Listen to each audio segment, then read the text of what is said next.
Oh, I'd have thought that she'd have told you that she could have made it to your party, but she mustn't have thought that you'd have noticed. Whoa, slow down. Let's look at some of those words again.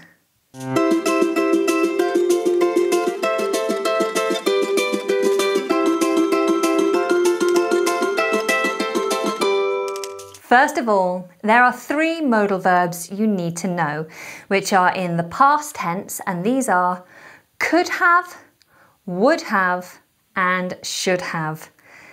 These are sometimes called modal verbs of lost opportunity because they're all about possibilities in the past.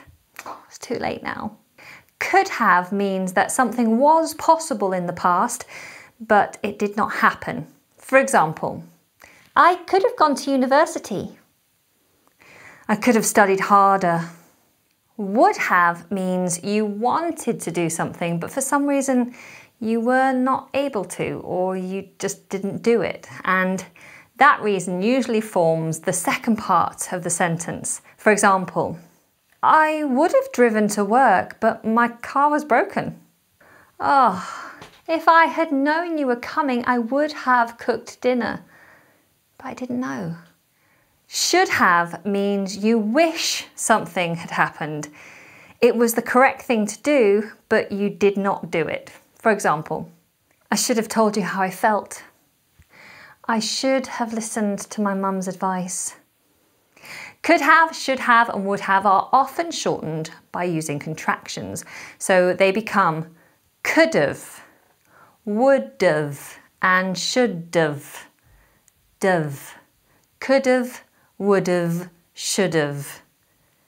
I could have gone to university. I could have studied harder. I would have driven to work, but my car was broken. If I'd known you were coming, I would have cooked dinner. I should have told you how I felt. I should have listened to my mum's advice. These contractions are used more often than not in conversation by native English speakers. They are easier and quicker to say, and they don't change the meaning. However, when we write them down, which we rarely do, you should avoid using them in formal situations. So when contractions are written, we put an apostrophe in place of the missing letter to show that it has been shortened. A good example of this is on the clock, which is shortened to o'clock when we talk about time. So notice how the apostrophe sits in the place of the letters that we have removed. This is the same for the word not, which is often contracted into unt. We put the apostrophe in the place of the missing O. And have, which is often contracted to of, with an apostrophe in place of the missing HA. And did, which is contracted to just the last letter D, with an apostrophe in place of the missing DI. Now to form the negative, the word not goes in between the main verb and have. So they become could not have, would not have, and should not have. And this is where the double contraction comes in. We already know that would not can be shortened to wouldn't, and would have can be shortened to would have. So what about when we want to shorten would not have? Let's listen very closely to the endings of wouldn't and would've. Wouldn't, would've. Notice how the emphasis is on would and how the nt and the of sort of just trail off. They're not very strong. Now we need to pull all of those sounds together to make wouldn't have, wouldn't have, wouldn't have, wouldn't have. So think about the word wooden. A wooden chair, a wooden table, wooden, and then just add tv, wouldn't have. I wouldn't have done that. And then try couldn't have, couldn't have, couldn't, wouldn't, couldn't, have. And then try shouldn't have, shouldn't have, wouldn't have, couldn't have, shouldn't have. We can also use the modal verbs must have and might have using the same pattern. So we have must have and might have. As negatives, they are must not have and might not have, which are contracted to diddle-a-diddle-a-duh, mustn't have and mightn't have. Mustn't have, mightn't have. Mustn't have, mightn't have. Have you got it? The same goes for cannot have, which is shortened to can't have. Can't have. Can't have.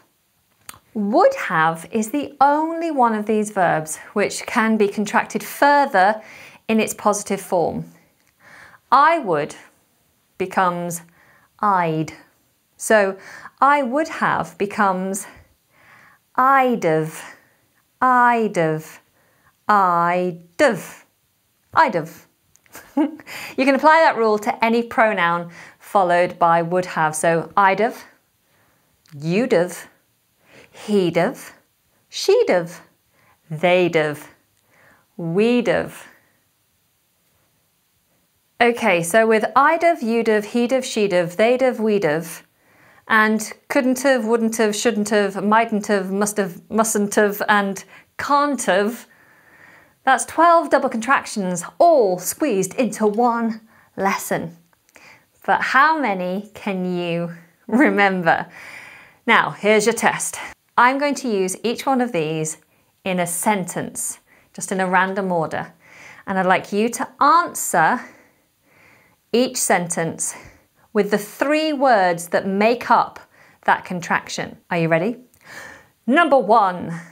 We'd have picked you up on our way home if we had known you needed a lift.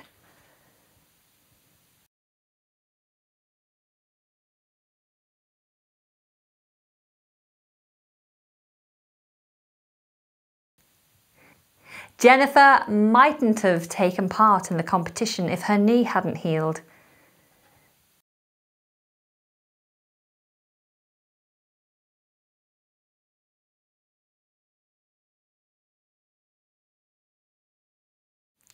Number 4. They'd have laughed at me if I'd tried to sing.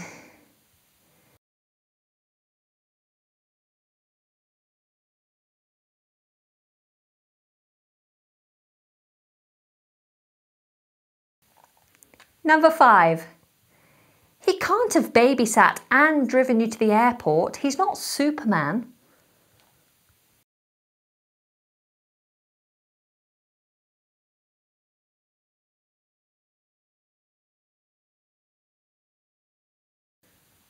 Number 6.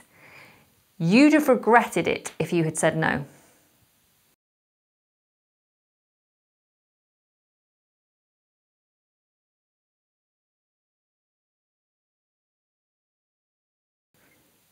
Number 7. Are you crazy? They couldn't have committed that crime.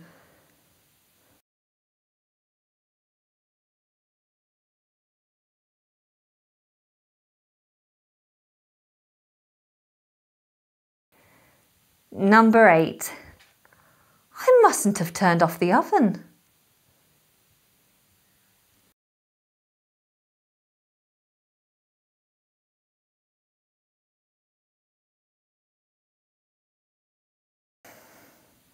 Number 9. I'm certain he'd have wanted you to have this heirloom.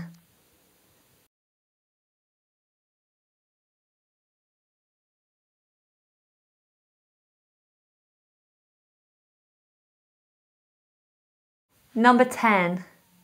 Aw, you shouldn't have gone to so much effort.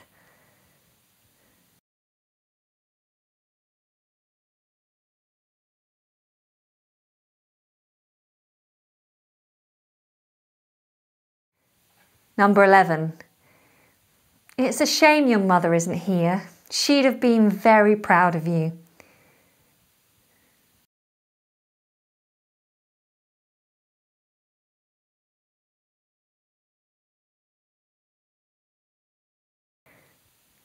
Number 12. We wouldn't have wanted to keep you waiting.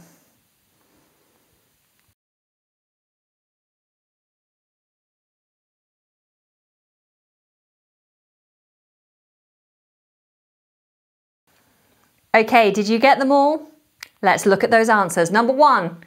We'd have picked you up on our way home if we had known you needed a lift. The contraction was we'd have, which should be we would have. Did you get that right? Jennifer mightn't have taken part in the competition if her knee hadn't healed. The contraction there is mightn't have, and that represents might not have. Number 4, they'd have laughed at me if I'd tried to sing. The double contraction there is they'd have, and that represents they would have.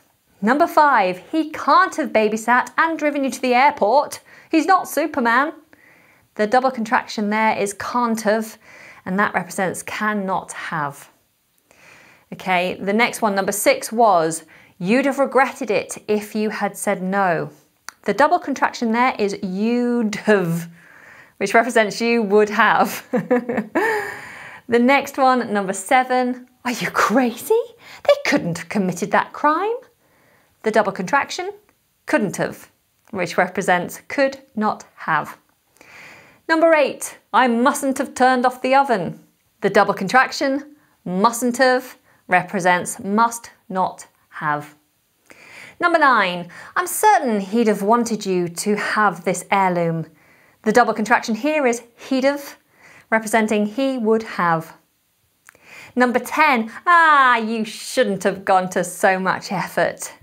The double contraction, shouldn't have, representing should not have. Number 11, it's a shame your mother isn't here. She'd have been very proud of you. The double contraction, she'd have, and that represents she would have. And finally, number 12, we wouldn't have wanted to keep you waiting. The double contraction here is wouldn't have, representing would not have. Fantastic! Did you get them all right? Let me know in the comment section below. If you're really interested in improving your pronunciation, then you might want to check out my pronunciation course on EnglishLikeANative.com. Alternatively, you might want to check out this playlist of pronunciation videos right here on YouTube. Don't forget to hit that subscribe button and the bell notification, and I'll see you in the next lesson.